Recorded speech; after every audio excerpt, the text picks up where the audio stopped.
নবী সাল্লাল্লাহু আলাইহি ওয়াসাল্লাম জীবনের শেষের দিকের ঘটনা, তিনি মসজিদে বসে আছেন। কোন মসজিদ? মসজিদে নববী। কোন মসজিদ?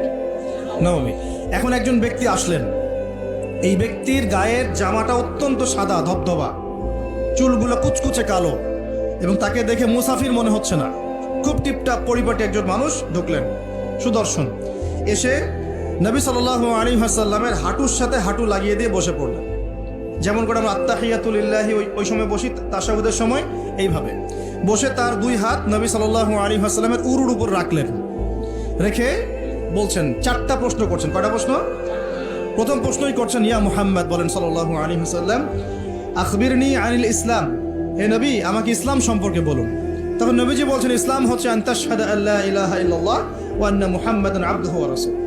ইসলামের প্রথম বিষয় হচ্ছে তুমি আল্লাহ বিশ্বাস করবে, সাক্ষ্য দিবে আল্লাহ ছাড়া কোনো মাবুদ নাই, এবং মুহাম্মদ সাল্লাল্লাহু আলাইহি ওয়াসাল্লাম আল্লাহর বান্দা এবং রাসূল।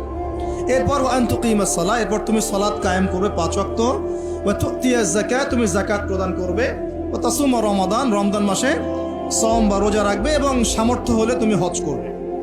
সামর্থ্য হলে হজ। এই 5টা হচ্ছে ইসলামের ভিত্তি। তখন যে প্রশ্ন করছে সেই ব্যক্তি বলছে, সাদাক্ত, আপনি সত্য বলেছেন। কি বলছেন? আপনি সত্য বলেছেন। তখন উমর রাদিয়াল্লাহু আনহু পাশ থেকে তিনি খুব অবাক হয়ে গেলেন।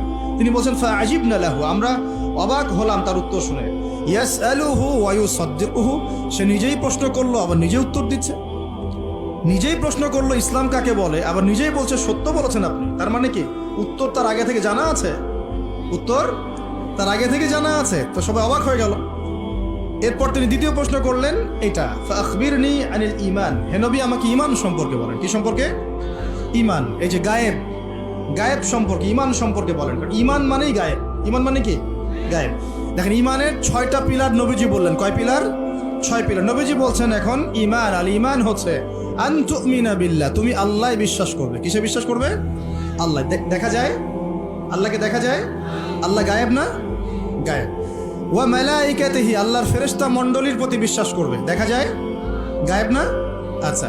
ওয়া কুতুবিহি, আল্লাহ পাকের সমস্ত আসমানি কিতাবে বিশ্বাস করবে, কোরআন ছাড়া বাকিগুলো দেখা যায়? গায়েব না এগুলা? আচ্ছা। ওয়া রুসুলিহি, আল্লাহ পাকের সমস্ত রাসূলগণে বিশ্বাস করবে। দেখা গেছে রাসূল? আমরা কি আমাদের নবীকেও দেখেছি? এগুলো গায়েব না? গায়েব। ওয়াল ইয়াউমিল আখির, পরকালে বিশ্বাস করবে। পরকাল মানে মৃত্যুর পরের জীবন থেকে জান্নাত জাহান্নাম পর্যন্ত দেখেছি আমরা কেউ? এগুলো গায়েব না? গায়েব। ওয়া আন তুমিনা বিল কদরি খায়রিহি ওয়া শাররিহি, এবং তুমি তাকদীর বা ভাগ্যের ভালো মন্দে বিশ্বাস করবে। ভাগ্যকে দেখা যায়? লাউহে মাহফুজ আল্লাহ পাক ভাগ্য লিখেছেন না? দেখা যায়? কেউ জানে আগামীকাল কি হবে? জানে না। এই যে ঈমানের 6টা পিলার, এই 6টা পিলারকে মুখে স্বীকার করতে হয়, মনে বিশ্বাস করতে হয়, কাজেও বাস্তবায়ন করতে হয়। এই 6টা পিলার কি চোখে দেখা যায়? মুত্তাকিদের বৈশিষ্ট্য কি? আল্লাযীনা ইউমিনুনা বিল গায়বি, এই যে 6টা গায়েব, এগুলোতে যারা বিশ্বাস করে তারা হলো মুমিন। তারা কি? সুবহানাল্লাহ। আচ্ছা, আর 2টা প্রশ্ন বলে সামনে যাই। তৃতীয় প্রশ্ন করলেন, আখবিরনি আনিল ইহসান, আমাকে ইহসান সম্পর্কে বলেন। তখন নবীজি বলছেন, ইহসান হচ্ছে আন তা'বুদাল্লাহা কাআন্নাকা তারা, তুমি এমন ভাবে আল্লাহর ইবাদত করবে যেন তুমি আল্লাহকে দেখতে পাচ্ছ। বলেন সুবহানাল্লাহ। আল্লাহকে দেখা যায়? ওয়া ইল্লাম তাকুন তারাহ, তুমি যদি আল্লাহকে দেখতে না পারো, ফাইন্নাহু ইয়ারাক, তাহলে জেনে রাখবে আল্লাহ তোমাকে ঠিকই দেখছেন। দেখছেন না? এই কনসেপ্ট, এই কনসিয়াসনেসের নাম হচ্ছে ইহসান, মানে আল্লাহকে হাজির নাজির জেনে ইবাদত করা। এই জিনিসটা যদি সবার ভিতরে থাকতো, কেউ কোনো দুর্নীতি করতে পারতো না, অন্যায় করতে পারতো না, কাউকে ঠকাতে পারতো না, সুদ খেতে পারতো না, ঘুষ খেতে পারতো না। কারণ সে ফিল করতো আর কেউ দেখুক না দেখুক আল্লাহ পাক আমাকে দেখছেন। এই জিনিসটা থাকলেই মানুষ পাপ থেকে দূরে থাকতে পারতো। আল্লাহ পাক আমাদেরকে ইহসান দান করুন বলি আমি। এটাই কিন্তু সুফিজমের একটা ভালো অংশ। অনেকে এটাকে সম্পূর্ণ বলেন যেটা প্রয়োজন নাই, হয়তো এরকম কথা আসে, কিন্তু এটা আধ্যাত্মিকত্বের দরকার আছে। এটা হলো ইহসান। এটাকে বলে ইহসানের মধ্য দিয়ে আল্লাহর মারিফত পাওয়া যায়। কি পাওয়া যায়? ইহসানের মধ্য দিয়ে আল্লাহর পরিচয়, আল্লাহর মারিফত পাওয়া যায়। যখন আপনি ফিল করবেন, বা আমি ফিল করতে পারবো যে আল্লাহ পাক আমাকে সবসময় দেখছেন, সবসময় আমার সাথে আল্লাহ পাক আছেন। সাথে আছেন মানে কি? আমার পাশে আছেন। আল্লাহ পাক তার জ্ঞান দিয়ে, তার ক্ষমতা দিয়ে, সব কিছু দিয়ে আল্লাহ পাক আমাকে পরিবেষ্টন করে রেখেছেন। দেখেন নাই? তার দৃষ্টির বাইরে যাওয়ার ক্ষমতা আমার আছে? তার জ্ঞানের বাইরে যাওয়ার ক্ষমতা আছে? তার ক্ষমতার বাইরে যাওয়ার ক্ষমতা আমার আছে? অতএব এই হলো আল্লাহ কনসিয়াসনেস, যেটাকে আমরা বলি আল্লাহ কনসিয়াসনেস, মানে এহসান।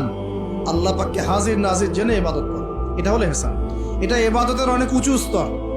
সবাই কিন্তু শুরুতেই এহসান অর্জন করতে পারে না।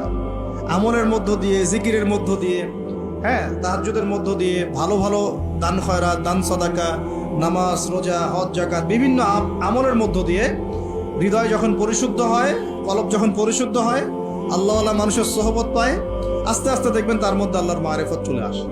একবারে কিন্তু আসে না, একবারে আসে। এবং জিকির, বেশি বেশি আল্লাহর জিকির করতে হয়। জিকিরেই কলব কি হয়? তাজা হয়, পরিচ্ছন্ন হয়। আর জিকিরের সবচেয়ে শ্রেষ্ঠ জিকির হচ্ছে সালাত। সবচেয়ে শ্রেষ্ঠ জিকির কি? এটাই বলে যিকরুল্লাহি আকবার, এটা হচ্ছে আল্লাহ পাকের সবচেয়ে বড় জিকির। তারপরে অন্যতম বড় জিকির হচ্ছে কোরআন তেলাওয়াত করা। কি করা? কোরআন তেলাওয়াত। এরপরে তো আমাদের তাসবিহ, তাহলিল, জিকির, আজকারগুলো আছেই। তো আসুন চতুর্থ